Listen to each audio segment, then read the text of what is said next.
BRUKOUT, we say. Welcome to BRUKOUT and Chat. My name is Shawnee B. We like to do things slightly different. We like to have conversations. We don't like to do interviews, but we like to have conversations. We started this last year for Black History Month, but I had the opportunity to hook up a young lady that I've been working with for at least the last 4 years. I actually don't want to tell this story. I want to tell the story when she comes out. She is the dancehall princess, the highest streaming female artist from last year for dancehall. I know that I have many Shenyens in here. Can you please put your hands together for the dancehall princess, SHENSEEA? Where's she there? She's coming! Fully in pink. Wagwan Shen. Hey everybody! Why so many cameras out already? We are filming this, you know. You can put your phones down and just enjoy the moment. If you are filming, make sure you hashtag this is BRUKOUT. Zain, Wagwan Shen. I'm here. How are you guys? Including the audience, yes. Now we're gonna talk about your history and how you got into the game and this long journey that you've been on. Don't be frightened. They're going to ask some questions. Have we got some questions for SHENSEEA? No mix-up though, yeah? Keep it clean, no mix-up. So, Shen, I remember... Oh, actually, first of all, how's the UK been to you so far? Actually, it's been good. Really cold, then hot, then rainy. But I'm still here. You know, I'm enjoying it. I'm not leaving for a while, so... How was the show in London on Friday and the show in Birmingham? Sell off. Who in here was at the show in London? Was it sell off for real or was she just saying it? Come on, you know I'm not lie. No man. My time here in London and Birmingham, the show's far better than even the last time I came. So that's how I know I'm making progress for sure. I'm going to keep it very real with you. I remember the first time that you came over here, it was a good few years ago. And when you was performing, you had a lot of fillers going on in your sets. You were singing one little Bob Marley song here. And yes. when you had to do jiggle, you stretch out jiggle for at least 20 minutes, bring up 100 girls on stage, and that's your 40 minutes done for the promoter. Give me my money, let's go. That is true. I mean, my catalog has been growing as well. So, you know, it's even easier to do my time on stage. So I don't really have to dwell on one song too long. So it's very important to just do the work, get the songs out there, work on them to become hits, and, you know, just promote them well. So when we come on tour, it's so easier. Now, I first heard of SHENSEEA. I think it was a live audio from Coppershot Sound System. I'm going to see if you remember it. It was a pool party. And they asked you to come and perform Jigger Jigger. And when you perform, they introduce you as one of Romish's new girls. And I think at the time, you wasn't even into the whole performance thing. It was like you were stiff and all the rest of it. Why? I tell you, I truly am talking now. No, but I feel like you might exaggerate. I was so bad. Listen, I was bad to a point that I couldn't even watch back my performances. Seriously? Seriously. Because I know once I go on stage, I'm just like, they're shaking. My mentality, everything is nervous. My whole body. I want to talk about before you got into being an artist. Let's talk about your upbringing. What part of Jamaica do you come from? Well, I was born in Mandeville Hospital, but my parents, they resided in St. Elizabeth. So everybody from my family, they came from Harmony House, St. Elizabeth. So, you know, I lived there for the time that I was born until about 3 to 4 years. Then I moved down to Kingston, Papine side. Okay. Yeah. In between, I went to school in between Augustown and Papine. The Sizzler place. Yeah, yeah. What was a young SHENSEEA like? What was you interested in? I was doing a lot of games. You know, I played a lot of games with my neighbors because I lived in a scheme like. So I got to have, you know, a couple of friends over. No boys, strictly no boys. And I couldn't even leave the house. Seriously? Nah, my parents were really strict. I grew in a Christian home. Oh, seriously? Yep. Is that where the singing started? And look at me now. She sing about foreplay. Imagine, whoa. Scary. Woo. Listen, but the good thing is though, you know the right from the wrong. And I think that's very important than to not know it at all. You get me? But yeah, I played a lot of games. I grew up strict. I had to, go in the dictionary, pick out words, form sentences with them, you know, pronounce them, spell them for my auntie all the time. So we can do a spell check with you right now. Yeah, we could have a spelling competition in here. Yeah, I was really good at spelling. Seriously. Yep. I know that's a Jamaican thing as well, like making sure that you get high grades and you're top of the class and you're that #1 speller in the family, in the class, in the school. I grew up with that too, but I couldn't always beat my cousin. She always came first. Seriously? Always. Do you have any brothers and sisters? Yeah, I have a brother, you know, but I didn't grow with him. Okay. He migrated to Detroit. Okay. When I was younger. So I only saw him like twice in a lifetime. Oh, seriously? Yep. But does he know what you're doing now? Of course. Is he proud of the little sister? Yeah. 100%. But I would say we have a really close relationship though, you know, being the fact that the distance and I was so young, he was so young, we kind of grow completely different. Okay. So when was you first introduced to music? Did you know at that young age that music is something that you wanted to do? Yes, from ever since, you know, I was listening to a lot of Michael Jackson, a lot of Beyonce. I literally grew up on Rihanna's songs. Seriously? Escape, Pussycat Dolls, all of that. Watching Rising Star was a thing in Jamaica. Okay. I used to live on that show, watching it 24/7. So Rising Star, is that like the equivalent to our X Factor in the UK or The Voice? Yep. Did you ever aspire to want to go on one of those shows? Listen, I auditioned. Are you serious? Yes. As I finished high school, actually, I auditioned. But the thing is, I didn't know that it was so hard to get on. You know, you see the things on TV, but it's really completely different in real life. So I went there and I had to pass through 3 preliminary judges. And I passed through all of them. So did you get onto the live TV shows? So here one, no. Wow. I sang about 3 different songs because they want to hear, you know, different ranges. And they said, Man Down is the perfect song for me to sing for Anthony Miller. Anthony Miller is Entertainment Report. Yes. The biggest, one of the biggest. The real feisty one on the show, I'm telling you. Yes. And I don't know what fly up in me see Anthony face. And me go up there, go sing one whole different song that I don't even know the lyrics to. You got scared. He shook you. Listen, everybody was so scared of Anthony Miller. I'm telling you, I went up there and sing a whole different song that I was supposed to sing. And I knew that if I sang the Rihanna Man Down, I probably would have had a chance. You would have had a chance. Why the man just tell me come off my stage, yeah, man? So, you got run off of the stage? Oh, no. I hate this. Have you had that conversation with him since that time? I have, but you know, he's not going to remember He me. didn't remember. He chose not to remember. He bet Probably. wrong. I don't think he remembers though, because I feel like I look completely different than how I did. Okay. Yeah, at the time. So I really don't think he remembers. But you know, even the first time when we did our interview together for ER, I was really, really nervous as well. He was really trolling me, I'm telling you. But I have to big him up because even now, me and him have a really good conversation anytime we link up. So you mentioned Beyonce. You mentioned Rihanna. Obviously, all the obvious female names that inspired you. When you was listening to those tracks and those artists, did you know you wanted to be an artist at that time? Was that the seed that was sown? I always said to myself that I'm going to become the next Rihanna. Literally. But no, you know, I have my own flavor. But from them time, I literally said, like, I feel like I'm going to become the next Rihanna. And it's so weird because even now, people are actually saying that. But I'm saying, is it that they see the same thing that I saw in myself years ago? Because it's so coincidental that they chose that name to compare me with. Do you ever get fed up of that comparison? No. Anytime anybody compare me to anybody at all, I don't get offended.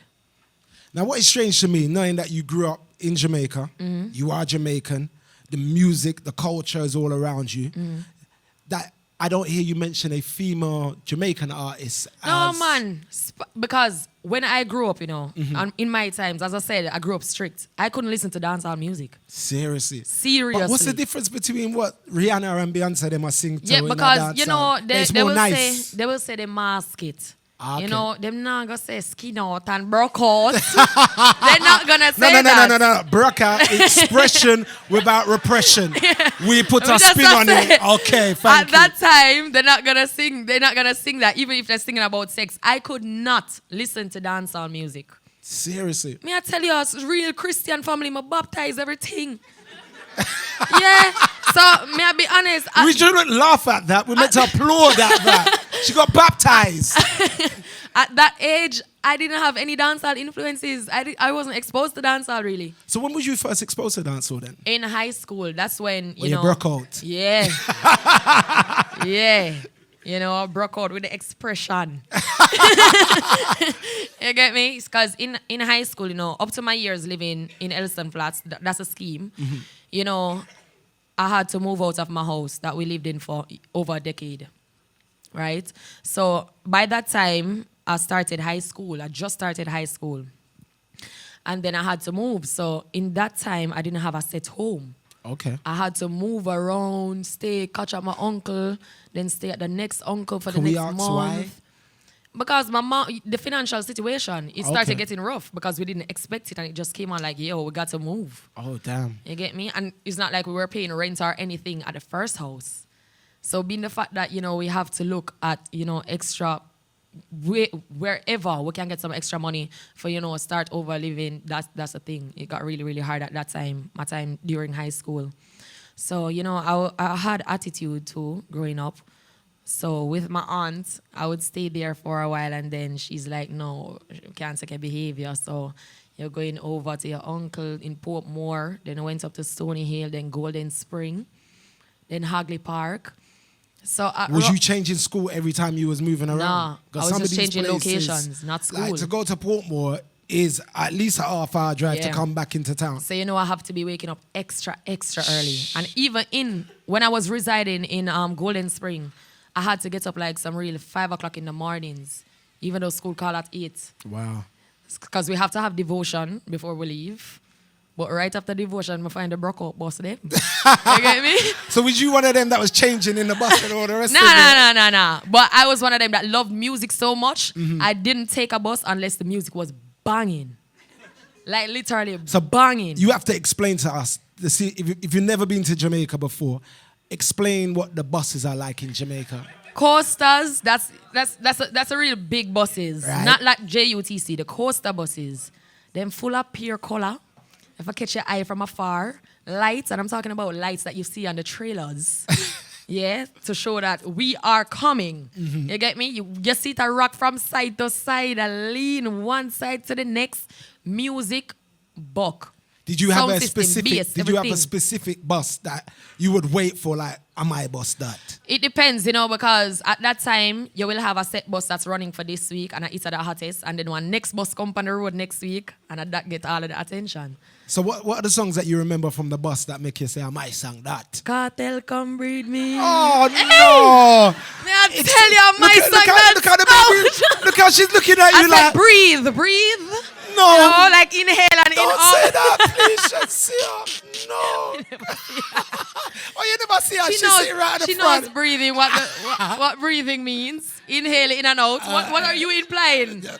Cartel, breathe me. Mouth to mouth resuscitation. Exactly. Okay.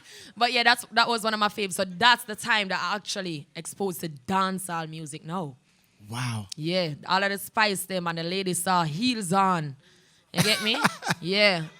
Yeah. You're saying that with like authority, like yeah, because I'm telling you, it was something completely different, and it was so exciting because I was never exposed to it from before all my years, and I lived in Jamaica. How did it make you look at Beyonce and Rihanna and all those? Why me part them for a little while? You said the cable, you never need the cable no more. You're working with local. No, but even at that time, no.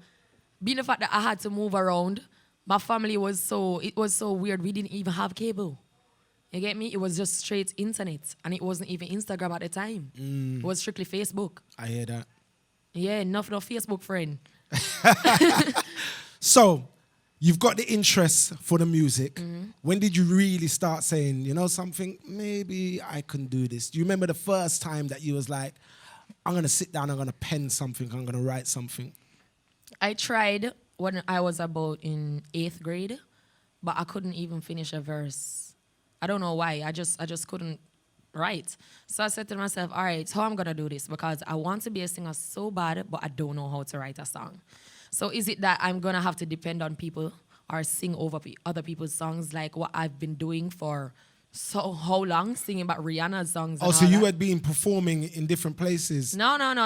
At that time, that was the time I tried to write a song, but it couldn't work. So then, we at school, and I might sing other people's songs so people will hear the talent, but not raw talent to say, yo, is an artist that. You get me?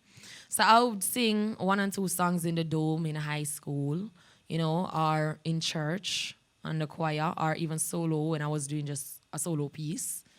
But that was where I got, you know, my experience from. And that was where I learned the notes, how to get melodies, harmonizing, everything about that. Because I do harmonize my own songs even now. You get me? So church has really taught me a lot. And I was in a group where I would be singing one note, my cousin would be singing another, and my cousin would be singing another. So you have to really focus on your note and what was being done to really coordinate and make something great. Could we have all phones off, please?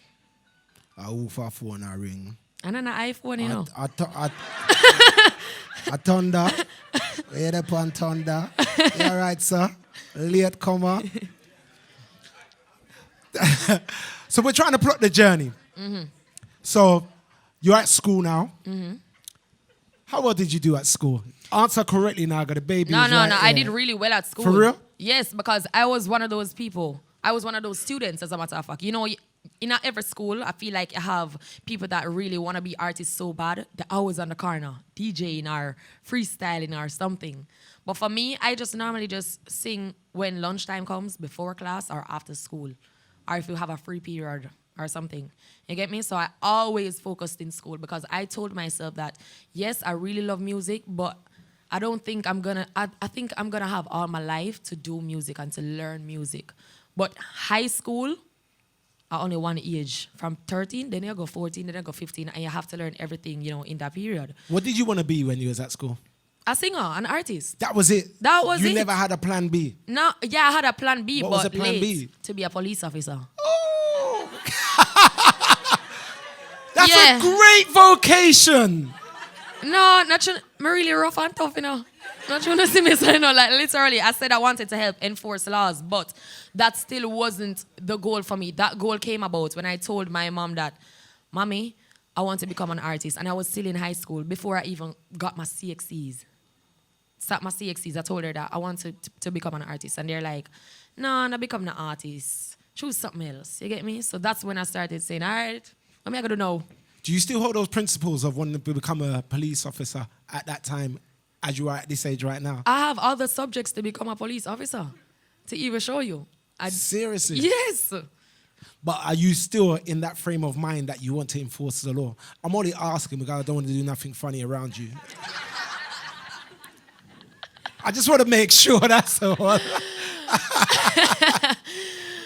I would if you see me in the uniform. But for now, you know, I'm an artist, so I'm being so unruly right now. So I can't even say. But, you know, even in my job right now, my career, I still not to try overstep boundaries. Okay. You know? Foreplay. Yeah. You're a man. You can't deal with Shani, you know.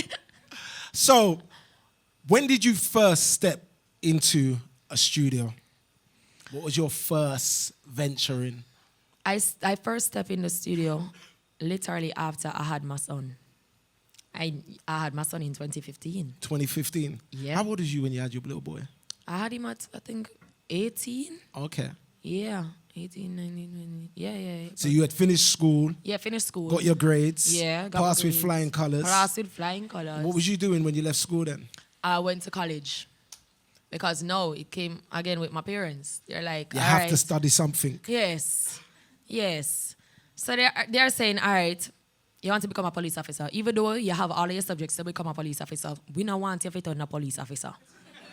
I wonder why. So I'm saying, Jesus, you know, as a kid, you know, you feel like they know what's best too. And you get me? So I'm just there listening. I'm like, all right, what the next plan? So they sent me to do tourism in college. Travel and tourism. Travel and tour, accommodations, all of that. You know, there's two subjects, that you do when you're unsure of what you want to do in life. Travel and tourism. Yeah. And media studies. Social studies, practically. And I never went college. I just left after school.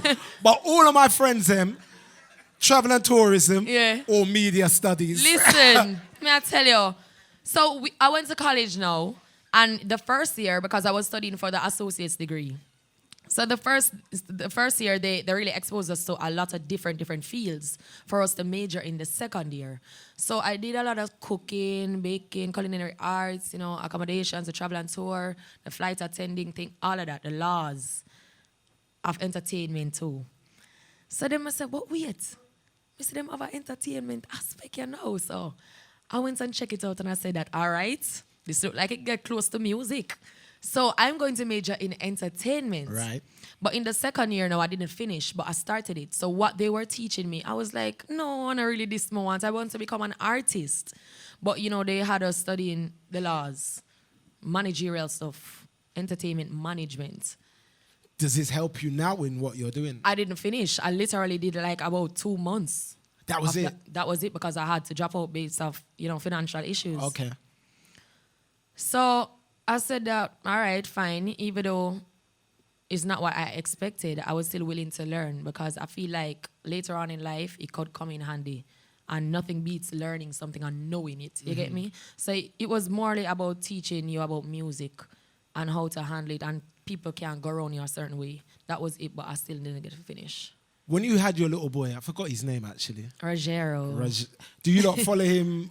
Jeez, on a proper Shenyang here. When you had him, how did it feel to you at the time? Did it feel like, oh, my life has just kind of stopped because I've just brought a little one in and I've got to give all my time to him? Or did you have that support network around you to continue to do what you was doing? Well, the first time, a lot of people in my family were talking like, yo, you're going to do this to yourself, you're going to mash up yourself, whatever. It's going to be so hard. You're going to want to go places and you can't go because you're going to stuck at home babysitting. Why you do this to yourself at such a young age? And they were there cussing and cussing and cussing. And I just sat there looking like, because may I tell you, being the fact that I had so much faith, it's like I was so broke because I literally from my old job, after I dropped out of college, I got a job. And I saved up 100,000 Jamaican dollars, just that alone. And in Jamaica, that not really last long. So I'm there with just that in my account. And I said, why? I don't know how I'm going to do it, but I'm just not fretting and I don't know why. But even to save 100,000 in Jamaica is a mean feat. Yeah, that's because... not a joke. Yeah, that's the thing. I made sacrifices, because I love my son from my find out I'm pregnant. I walk from Half a Tree, go straight to Linders Road, work every morning and evening, saving $200 just alone for bus fare. You get me? I eat from my yard some crackers and butter, wash it down with a little Kool-Aid, breakfast. So I wouldn't have to spend a lot of money. Did you feel determined to win? Because even your family was looking at you like... No, I in that moment, I didn't care. You get me? I was just doing what needed to be done. I'm not doing it to prove to anybody. Because as I said, in my head, I had so much faith. I'd be like, God got this. You get me? Me and God got this. So that's always how I was in that moment when I was pregnant. So knowing that you're doing this course for 2 months at college, and it's got the word entertainment, by doing this and the travel and tourism and whatever, is that how you linked up with Romish? No. When I had my son, when I went back starting to looking for a job, that was after 3 months. I left him at 3 months. And then I found a promotional agency. I was working with them for quite some time, but I wasn't really 100% comfortable because of the lack of concern of my safety anytime I was on a gig. You get me? So one night I was on a gig and I saw my friend who was also in college with me. We knew each other from that time. And she said, why are you with this agency? We want you to come over to my agency, because she also worked as a freelancer, doing school and doing promotions. So I said, but I'm loyal nevertheless, so I'm not just going to get up and leave. You get me? And being the fact that I have my son, you can't really expect me to just drop something and I don't know where I'm heading next. So I was there on that job and, in the night they told us that the drive that was supposed to pick us up not gonna come for us. And that was like 2 a.m. in the morning. And I lived in the ghetto. And when you said promotion, let's get this right. This is a handing out flyers. Handing out flyers. Street Banding team. people when they come in for events. All of that. Promoting anything that the agency needs to be promoted. You get me? That's what I was doing with that agency at that time. Looking pretty for corporate companies, you know, hosting, all of that. So they told us that, you know, my drive is not going to come for me and I live in the ghetto. So I'm like, how is this going to go? Because I don't have any money really to even call a private taxi. Taxis don't drive into the ghetto after 1 o'clock. No, but even my ghetto, not even a car can't fit in the lane. That's how about that. Serious? Yeah, it's really narrow and it's really, really dark. And it takes some time to get to my little boardhouse where I go. Jeez. So you get me? So all of that, you know, I said to my friend that, listen, I text her the same time, same night, because the event finished, so everybody had to go home, but she had her drive. So I texted her and be like, I want to come to your agency. I want to see what they're about because you said them treating her nice and whatever. So I want to see and set up a meeting. So she did. Romish was her boss at the time. So I met with Romish in February, late February. Yeah. Was this 2015, 2016? 2016. 2016. Late February. And then, you know, we met him and he was talking to me about what I needed to do and whatever. So I started working for him. And when I went there and I worked for him for a couple of months, I saw that, whoa, I really rate that boss here because he treats everybody like family, treats everybody like on the same level. It's really like a family thing down at Romish Entertainment. And I did really love that because coming from where I was before, we never really had that. You get me? So the vibe and everything there was just really nice. And in terms of food, it makes sure so we eat before we go on the jobs. You get me? We see all this on the Instagram. Yeah. We see all of this play out. Is No. it for show or is it for real, No, literally for real. And I remember one time... Everybody get roses at Valentine's. Yeah, no, it's Everybody real. get Christmas presents. That's how he's always been. And that's what made me admire him. Because I'm like, yo, for a man for know say he's a boss and he treats everybody with the same respect, I really look up to him for that. You get me? He's real, authentic. I remember one time I went to work so hungry till me literally have to say it out of my mouth. Say, Romish, I'm hungry. Buy more box food, please. And he literally bought me. And I will never forget that day. Never. And he won't ever forget it either. Being the fact that where I am now. So Romish was still on the come up at that time, even though he'd been doing a lot of work for Him really corporates but and all the still rest when of it comes on to promotion. to the promotion yeah, thing. and clothing. 'Cause that's when I heard everybody chatting about Romish Entertainment. Yeah. Romish Entertainment. Romish That's what he was Entertainment. really doing. That's what he was kind of doing. Girls, dancing, all that. And he was known for that. But then when I was, you know, still freelancing as a promo girl, I said to myself, I want to do music. So in that time, when I was with my son for the 3 months, you know, I don't know if there's a lot of mothers here, but you know, you have to wake up some 1 o'clock, 2 o'clock in the morning to get that baby to the second and third feeding. Because I gonna come crying. What about the dads that wake up and do that as well? See, he knows it. That haven't mastered the art of... And I was a single mother too, so it was just me. And sometimes I couldn't go back to sleep. So you was waking up, getting up, going Mixing to the work. bottle, then putting back to buying back to bed. And then sometimes I just couldn't go back to sleep. So I'm saying, what me I gonna do now? 3 o'clock in the morning. Me and up in and sit down here and do nothing. You know, so you know what? I am going to try to write some songs. So that's when I started writing. What was the first song that you wrote? Perfect Side Chick. That's the name of the song. Yes. Yes. Obviously, nothing ain't changed then. Do you want to give us some lines from that? Do you remember some lines Well, from that? that's the thing. I'll never remember it. I think it will come back to me probably at the end. Okay. Yeah. I would definitely give you some lines. But that first song, you know, I wrote it from the heart. You get me? Was you a side chick at the time? Yes! Serious? God knows. You're honest, boy. Not at the time, but I went through an experience with it. Seriously? Yeah, and that What, time... you was what is a perfect side chick? Why? She not complain. It, She don't call after hours. in my book at the time, you know, me and a guy were together from before, but then it ended up so we left, and then we try get back together, but him did start get a woman after that now. Okay. So me just have to did it because we're still in love and whatever, but the circumstances have changed. It has changed, so me there on the side now, I'm just there. You get me? I wasn't that before. I will want your lyrics to that song. Trust me. Yeah, so I wrote that song in the middle of the night, and then I got my friend to record it for me, and we put it up on Facebook, and it went viral in a week. Wow. Yeah, and I'm saying, but wait, this is my first song I've ever written, so it looked like I can do a little thing. Yeah, because people respond well to it. Okay. And I did it a cappella, you get me? And I put it up, on social media. Someone said, all right, look like now is the time when we can actually uplift myself and uplift my vocabulary and my writing, everything now. So even at those nights, that I had to wake up, I would be writing almost every night that I cannot sleep. Serious? Yes. Have we heard any of those songs materialize into songs that's in your catalogue right now? Wine was one of them. Okay. Yes. Protect My Oja, that hasn't been released, but it's on the EP. Okay. Jiggle. Jiggle is one of those. Yep. So Jiggle was your first release, yeah? Was my first song ever recorded. First song ever recorded. Yep. Tell us about the session. Boy, at that time now, when I was broadcasting all my stuff on social media, Romish was my boss, yeah? So he too got videos. And he too saw my videos on social media. So we had another meeting saying he wanted to manage me.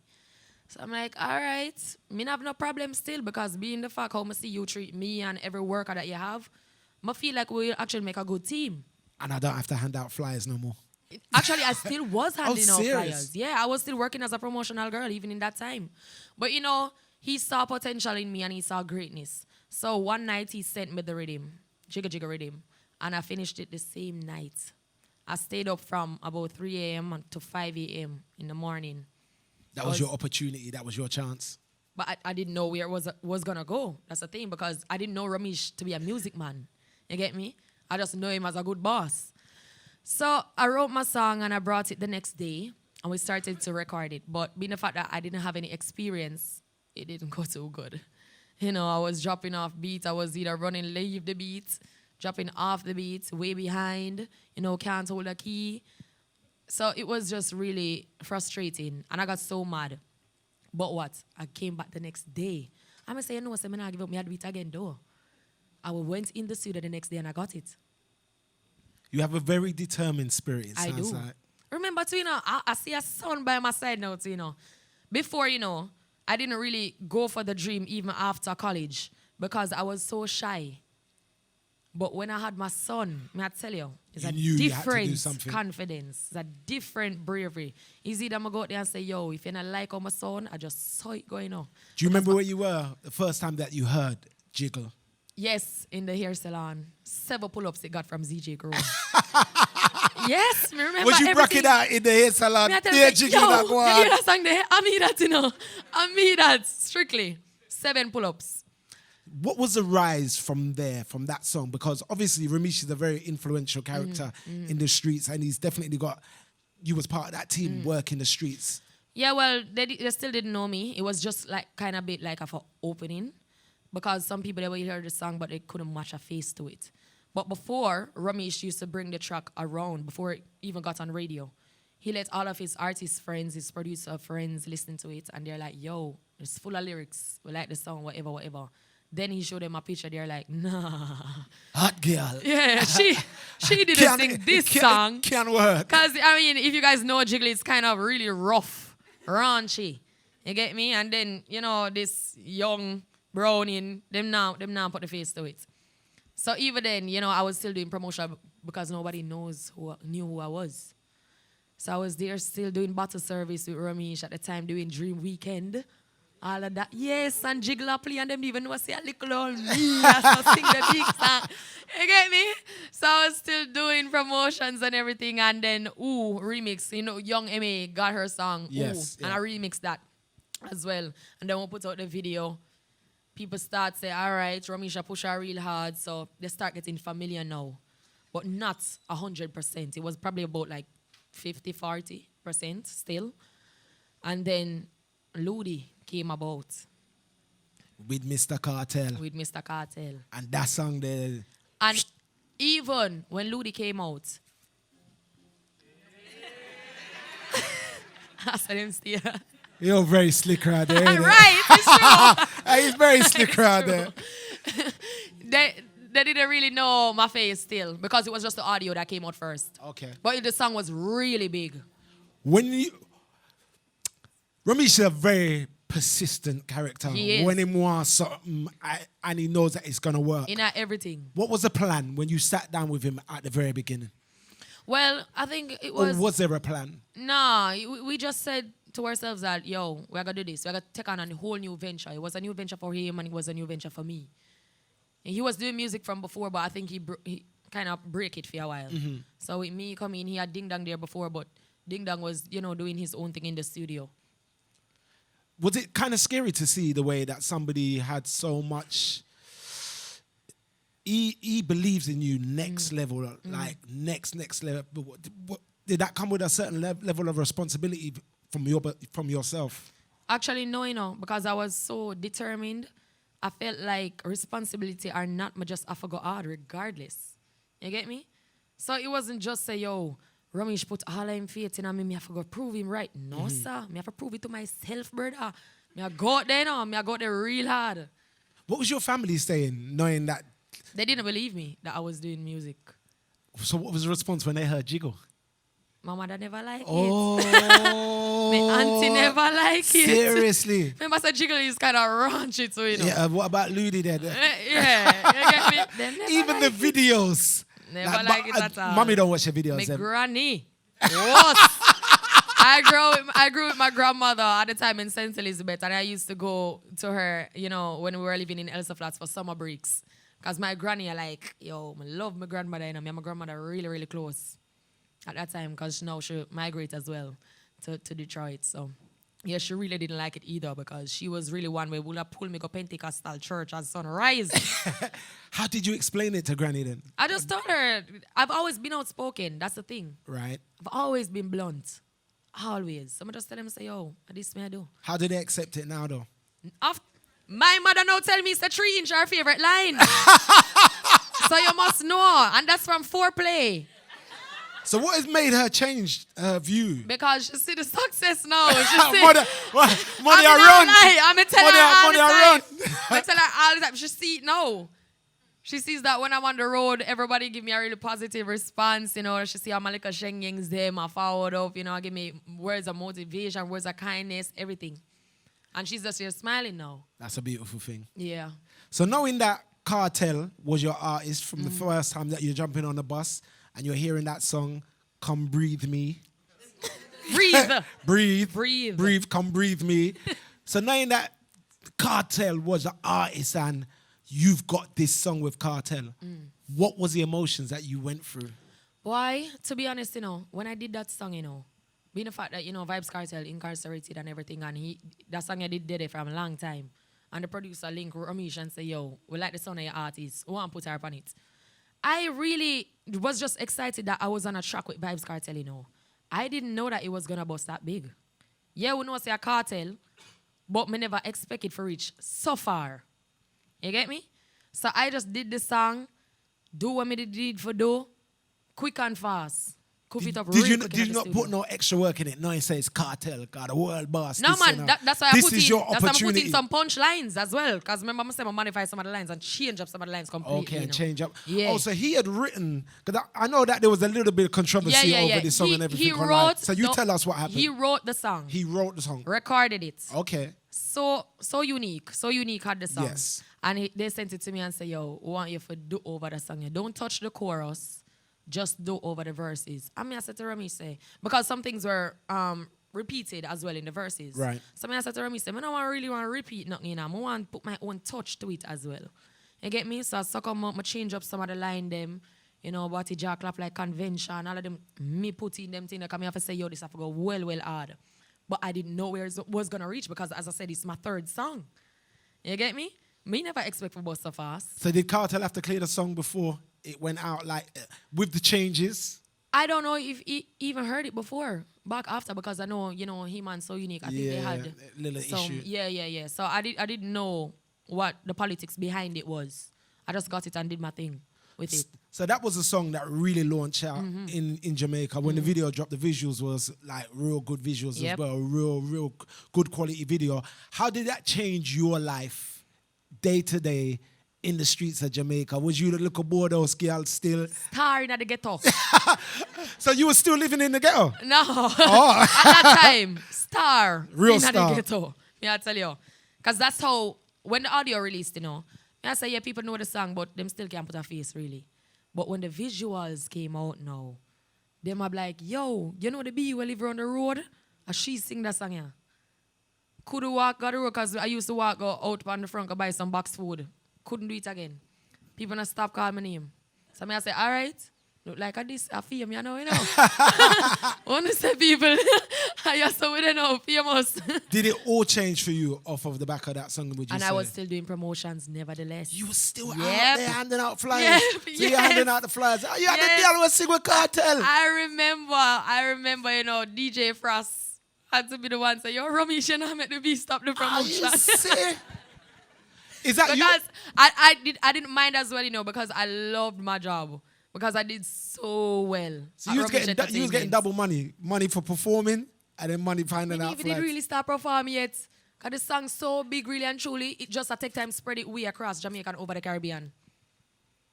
Wow. Yeah. How far did that song reach for you?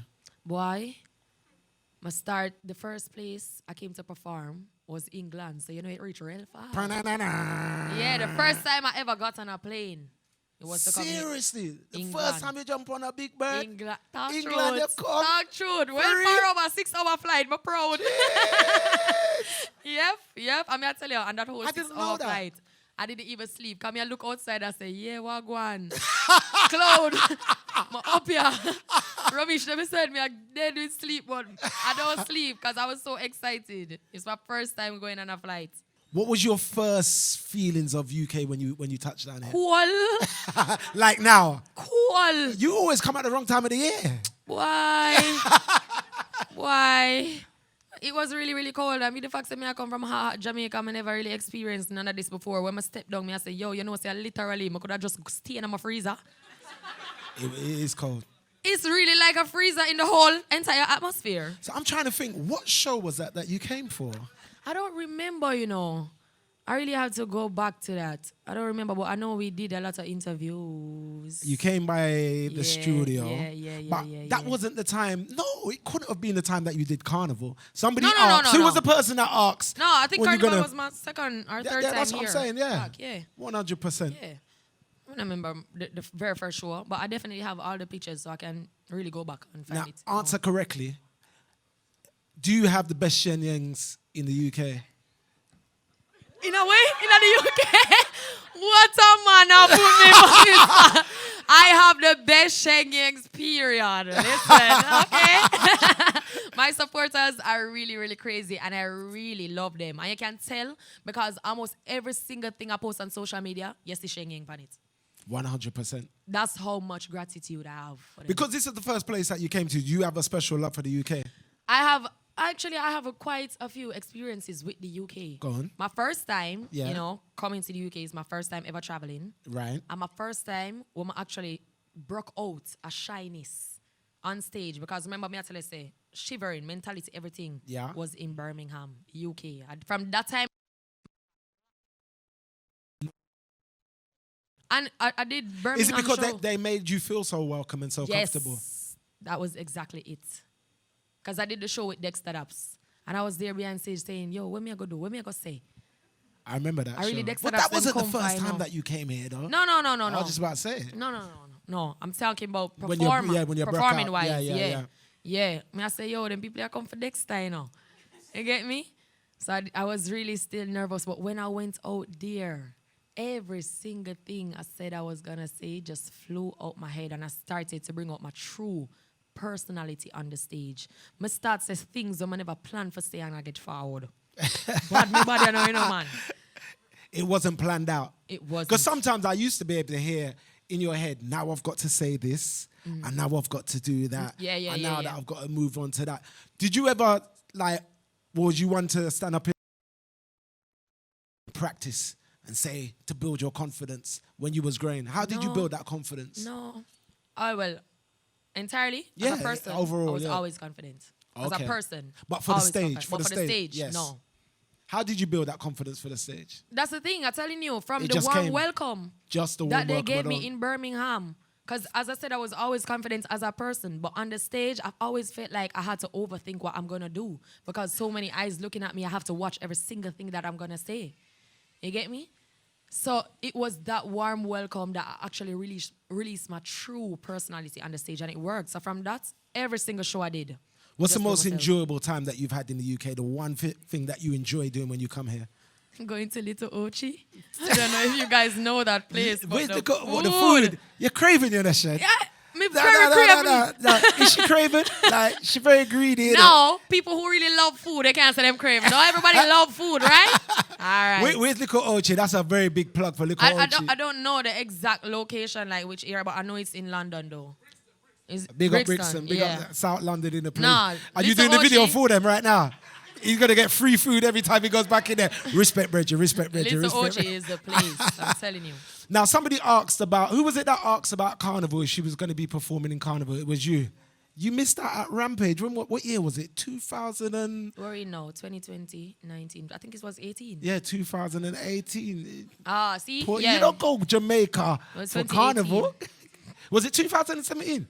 Right, well, 17, Gully B yeah, says thereabout. 2017. Tell me about that experience, because you know, say Carnival is like the biggest It was thing. massive. That's the biggest carnival I've ever been, even up until Ever. now. When you climbed those ladders and you went up to the top and you Yeah. saw like 12,000 people Yeah. stretching out to the back, what did you think? Boy, I just want to say, please, don't forget the lyrics. Don't forget the lyrics.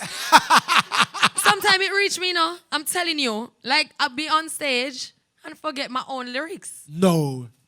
Ask Romish. See over there, literally. Where's Romish? People can literally think that I don't write my own songs because of the anxiety that I have. Sometimes it does happen. You get overexcited whilst you're up on Overexcited stage. too. But, you know, at BRUKOUT, at Rampage, I really enjoyed myself because, you know, I knew you. Right. You know, I felt comfortable there. You know, people in UK, they really are quite lovers of dancehall as well. So it was kind of a bit, you know, comforting. But I enjoyed myself. I enjoyed myself still. Now, But the walk in. Oh, yeah. My But God. you will never be able to do that again now. Like, you will I don't want to do it again. No, there's The absolutely... walk-in You was reckon she crazy. can walk through Carnival now? Absolutely not. You never... I think, yeah, what happened to Spice were they? Yeah, mama, know what happened to Spice, for sure. It would be a problem. It would be a massive, massive problem.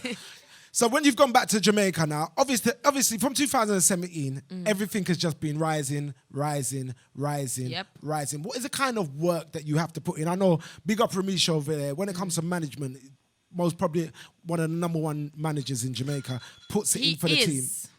You're going to be biased. No, I'm not. Ask anybody down there. Why would you say we're going to give 5 minutes Because to Romish? I feel like Romish changed the game as a manager. Because now them not going to say, yo, artists bad and this and that. Them are going to talk about your management too. Because of what they saw Romish has been doing, have done, and has been doing now, as a matter of fact. Because him actually set the bar for be a good manager. For no say, yo, it's not only on the artist alone. You have to have a good management team. As a radio DJ, as somebody that goes to Jamaica and does so many things out there, it's important to have a good team around you. And it's important to be able to have a link man like that makes it work just like that. Would you recommend somebody like Romish to many of your peers and colleagues and friends in Jamaica? Except sometimes me kind of afraid, you know, because, you know, more things him have to deal with, I less him focus for my career on it. But yeah, I mean, I've always showed, you know, gratitude to Romish as well. I've always been thankful from the very first time I meet Romish. I remember everything, our journey coming straight up. And you've been part of a camp that has all risen together. Yep. Because TJ is probably the last signing to the camp as in a big name. Who is big Yeah, now. yeah, as a big name. Yeah. But Ding Dong. Ding Dong was there. Even when I go to parties, me not leave until me hear my brother song them play. Because when film time come on, you know, the party turn up, you know. Everybody are dancing, man. And worse, the songs that he's been dropping for the last 3 years, them a shell. It half a playing at the dance them. Do you have dancing classes at Romish Entertainment to make sure that the whole team like knows what's going on? Trouble. So that means that you can dance, but Romish can't dance. Romish. Nobody ever in our history see you fling your shoulder in a Romish. Yeah. No, I'm not doing it at all. But me and TJ, you know, we try a little thing. No, I saw TJ the other day on the gram. He's showing off, like, because all of a sudden he locked the might thing. be more moves, you know. He lock it. No, he might have a little style when we cut the brow fin, the brow fin. Yeah, the brow fin fingers. Do you think being in a team like that has helped your rise as well? Of course, you know, everybody worked together. Even from the very first start, when I joined Romish Entertainment as an artist, I was at 12,000 followers. And everybody on the team, Romish should have make them blast my page from now till night. Do you get frightened of the numbers that you see on your gram? Because the last time I look, it's 2.1. Nah, I don't get frightened because it's always in my head like, all right, we need to go up now. We need to go up now. It's never in my head like, yo, we there a certain level, you know? No, I don't know why. It's always like, we need to go 2.2. Now, the reason why I'm smiling when you say that, because she said something to me on my show on Thursday. And she said, Shani, you know, so sometimes we used to do all kind of madness on the gram just to get the attention from like the little gossip site, them on the vloggers and all the rest of it. Yeah. Speak to me about that. Why would you do something like that? Because, you know, it brings attention. And once you have attention, your music gets heard and your music gets seen. Your videos, everything. You, as an artist, you circulate, people see you, and then when they see you, you can make them know what you actually do right now. Whichever songs that you have coming up or whichever songs that you have just released, it's like an introduction to them when all the attention is there on you. So it's easier. I like the music. My thing is about the music and the talent. Do you not feel that that's enough in 2020? Do you feel that you have to do that? No, because we're in a social media world now. If you lock off social media entirely, then it would have to go back straight to CD and thumb drive and going at the dance every single night. But social media has become like so popular now. Everybody wants them to do a song, then just upload it straight to YouTube. Them even gonna perform it for now because you still gotta just hear it on YouTube for a couple months before you even get to see the artist. You get me? So social media has been really, really important, especially for me. Do you not feel that takes away from the music sometimes, though? No, because once the content is going out and it's good, then I feel like no matter how you look as a person, if your music not good, you still not gonna get the reaction or where you want to reach with the music in the industry. No matter what, because what you gonna do? Yeah, you look good, you're swagging and everything, but you're gonna go on stage, sing one song, and then what you gonna do for the rest of 30 minutes? So, would you say then the video for Blessed? You see how she smiled when I say that? Was you teasing people and winding people up and asking that question, putting that doubt, putting that question in people's head? Is that what Blessed was all about? You could cue the music if you want now. You're slacking, Ray. Nah. Blessed, I knew we have that song for quite a while under the wraps. You get me? But being the fact that I was always, you know, a person that, you know, just takes social media for fun. Like, literal. Could you not tell him, what is he? Like, lock it off. Yeah, for Blessed, we had that song and we were like, yo, this is a new level because, you know, little SHENSEEA now collab with somebody international. But so you built to that, though. You did build to definitely. That. Like, you put in the records out there. Sheng Yang Anthem was like a monster record before we got to that. For sure. I told you at the time that I think that you breathed new life into that rice grain rhythm for Chimney and Jordan and them. And they don't usually have rhythms that struggle, but I think that rhythm was slightly struggling at the time. But Sheng Yang Anthem really Sheng Yang shot it Anthem, like even the video for that, people was talking about the whole stylings and all the rest of it. Do you enjoy shocking people in that manner? Yeah, I do. I take it for fun. I do. Yeah. Like, literal, because that's the thing. That's when everybody asks me, yo, how you deal with all the hate on social media? I don't deal with it. That's the thing. I just don't focus on it. It's just complete fun to me. I will block people because that's the thing. If I see too many negative comments from even just one account, I just simply block them and move on with my life. That's what I do. But knowing that you've put the bait out there, you've gone fishing for them to react, you know you're going to get that hate, though. But listen, you know what actually make me can stand controversy? Go on. the Vybz Kartel controversy. When the Gaza fans them come at you, man. And You I want know. to kill yourself in the brother. I know. No, me I tell you. Gaza Nation No, woo. it's serious. Woo. And from my sister, I could have deal with that. Then I just start say, watch here, no. So who's the second baddest set of fans after Gaza Nation then? Where did the Shenyang them come in at this? Honestly, do they run out and come defend after you? that, you know? Unruly come after that. Unruly next. Yeah. I don't know, but when it comes down to things that are posted negatively, I wouldn't know if my Shenyangs are underneath it because I don't go on it. I don't go underneath it. Okay. No. If my sister negative from the get-go, me now click on the comments. The only way you will get me to read a negative comment is when I post something normal and you know a couple of haters underneath it. That's the only time I get to read. Well, I'm sure that must be a plan from Romish as well, guy. You know, say he's the king of promotions. Yeah, he is. It's a promotion plan, and it worked. Yeah. Because now you're signed. Now you got the label deal. Rich immigrants, give them a little blast of the chain. Hey. Lord.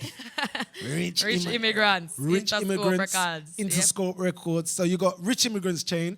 Where's your, you know, When I have the Romish Romish chain? Entertainment chain on me. Yeah, you got the Romish I below on over you. a new one. Oh, a new one. Yeah. Extra ISIS. And below over Shenyang as well. So first of all, could we get a round of applause for Shen signing that deal? Like, to know where you're coming from and to know the length of time that you've done it pretty fast, like 3-4 years, with a good solid catalogue as well, good solid performances.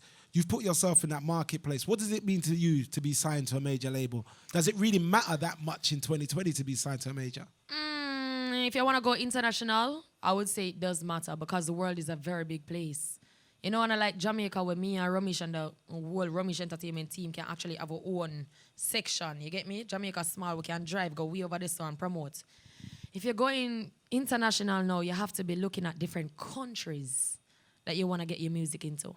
So I feel like if you want to be international, it is important to sign to a major label. I think when you did the international thing and you got signed, even when I was watching some of the reports coming out of Jamaica, I think it was near Portmore that they had a big sign up of you, a big billboard. Billboards, and even people was talking about that, like, where them get the money for do that, why them go do that for, why you have to see. Sometimes I don't think that Jamaica understands the importance of promotion in that kind of level. I'm telling you. That's what I'm telling you, so Romish set a different game and put it on a different level. Blessed, big record. Very, very big record. How do you think that's worked for you in the mainstream? I feel it has been an introduction. I've gone into like a couple trainer shops and I hear it. I may go into a TK Maxx and I hear it. You know what I'm saying? Little spots like that. To me right now, you know, I take my career at this point as me starting over. Because you know how I would say was something that, you know, people would say, yo, this girl, she named SHENSEEA. But when Ludi come out now, them see SHENSEEA. Blessed to me is like that. For the mainstream and the commercial and overseers. Blessed is an introduction to a whole different audience. A whole different type of people. What kind of people have you seen coming to your pages now? All of the famous people, 21 Savage, Drake, Jeez. Rihanna been listening to my music. Jeez. And it's so crazy because to know that I've grew up listening to a lot of Rihanna music and now she's listening to mine. She knows who you are. Have you met her as yet? No, not yet. You haven't been called for the album as yet? Well. Oh! what you saying? What you saying? We had some, you know, talks with, you know, getting some songs there, but yeah. Also, there's been a little discussion and everything like that. But nothing too deep, you know? Because, you know, I don't think I want to say this, so I'm not going to say it. But I know you want to be sky's the limit. her people link me, though. Okay. Yeah. I know you want to be sky's the limit, but what do you want this deal to really do for you? Where do you see yourself? I want to be an artist, you know, that is completely huge to influence others, people like myself who I was at a younger age that everybody telling me that, yo, artist, don't be an artist because it's going to be too hard, which is something that I loved. You get me? Music is everything to me. I want to influence others, and even as a female, because, you know, in dancehall, them say, yo, it's a male-dominated industry. And I, here, as a female, doing it regardless of what the naysayers are saying. So I want to influence a lot more females, hence why even in my songs, you hear a lot of female empowerment. There's a lot of females doing it in Jamaica right now. Have you lot had like some from a private meeting that you didn't invite like the dancehall, the male dancehall artists too, and say we're going to overrun this thing for 2020? Nah. Like I feel that you lot have had this That's the little thing, meeting. though. I don't focus on that though. To plan to overthrow. You get me? No, I just do my thing. I focus on getting my music up there and getting it better, my writing skills better. So I also want to be an artist, that can really put dancehall music on a different level as well. Mix it with some rap, put it in a trap, put it in a pop. You get me? That's my focus. Well, you've done that with the new single. Who in there like the new single? Exactly. So that's the start. I like the new single. The single is sweet. It's a Trust start. me. So we have got like 10 minutes to go, maybe 15. Bigger 15. Romish. Oh yeah. Time I run. All right. So couple questions. Alika, is it in red? Alika first. Yeah. Can we get the mic over? There's a mic, Alika. You want to ask your question? Hi, SHENSEEA. I love. I believe my question was, how do you feel about being such a huge representation within Jamaica at your age? I feel really good because even when I go out in the world, people classify me just as that, a representative from Jamaica. And it feels good to know that a young girl like me, where I come from so much and doing so much things behind the scenes before I got to fame, I actually get a little breakthrough. And I'm actually doing good with it, representing dancehall, bringing it worldwide. More worldwide than how it was before. True that. DJ Styler. Where's DJ Styler in the 5th row? Styler. Do you want to ask your second question first? No, I don't even remember my question. The second one, no, I remember the second one still. Yeah.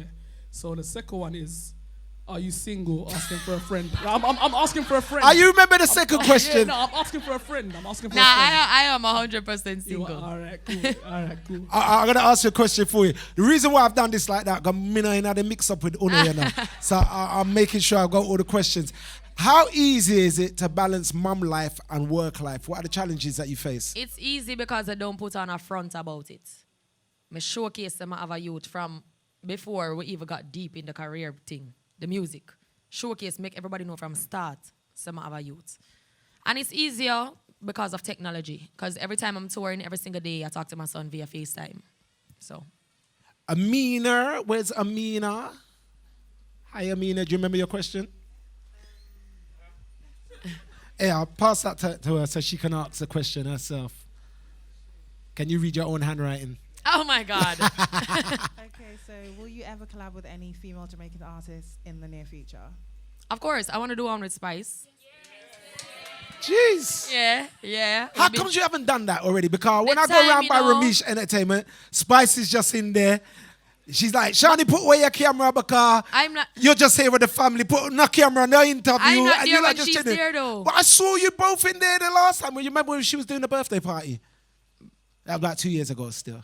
Yeah, I remember her birthday party. Yeah, but you was there doing the advert with her. Don't you remember? No, you I were, and remember. Ding was in there. The only time I remember when me and Spice was in the studio together was when we just a launch out as me being an artist, and she came there and she gave me some motivation speeches, and I letting her listen to my music, and she starts to yo, you have to deliver it so man, deliver it confident and whatever.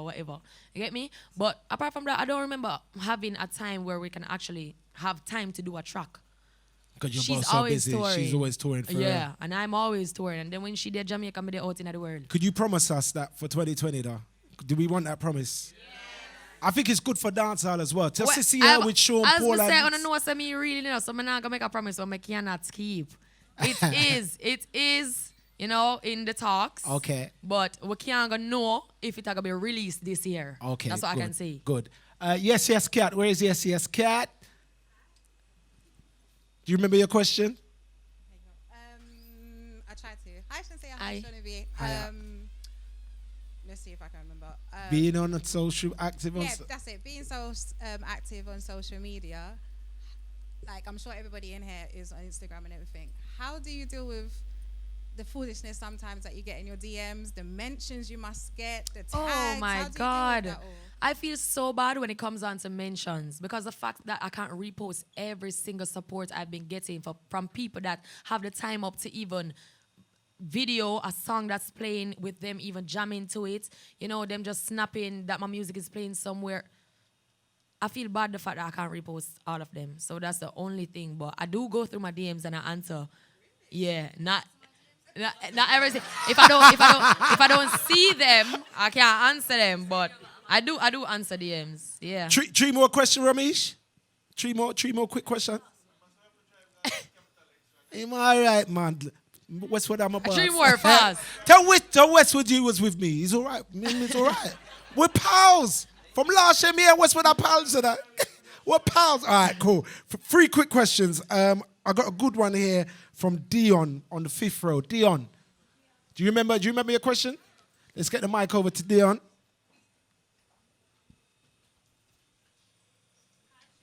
Hi. Why is it important to you? You don't have to do anything you don't want to do to get to where you want to be. It's very important to me because, in the industry, a lot of people say I have to have affiliations. Yes, to get this or to get that, when that has never been the case for me. I've always been working hard. And even before I met Romish, I met a couple of producers and stuff, and they really wanted to get into stuff with me, and I got up and I left, even knowing that I wanted to become an artist. That's just to show you that you don't have to do anything you don't want to do. Forget anywhere where you want to reach. And one more question from Taz. Where's Taz at? Can we get the mic? Do you remember your question, Taz? You should remember the question. Well, SHENSEEA. So my question was more about what is and why, and what is the thing you dislike the most about the industry? Dislike. I don't like the fact that them not really give you the credit where you deserve. Yeah, they're always trying to downgrade it in some way, even though. Because the reason why I say this is because, some big artists, they might do so much for the industry. And as soon as something bad happens, they're just like, the artist said, no, he man nothing. You get me? They just treat them like nothing. That's what I dislike the most about the industry. And what I love the most is just the people that love the music. When you go out there and you perform, and they're real dancehall fans, are really fans of yours, the excitement, the reaction, the way they're singing back the songs, that's what I love the most. That's what I look forward the most. Even when I'm writing songs, I imagine performing them, how it's going to sound on stage. And these are the fans that you're talking about in there, Yeah. innit? You're real Shenyans. Real Shenyang. I want to say thank you very much. Thank you for having SHENSEEA. me. We wish you all the best for 2020. Thank you. I know that we don't have to wish it because I know that you put in the work. No, I still wish it. Me want it. But Same way, I still wish it. when you have blessings, you have to work for your blessings. Yep. And I know that you put in that work for your blessings. So once again, I just want to congratulate you. Thank you very much for coming down to BRUKOUT and Chat. SHENSEEA! Thank you, everybody. You can't go eat your jerk chicken now. Quick and fast. Thank you, Romish. People, could you bless up Romish for me as well? Boss man.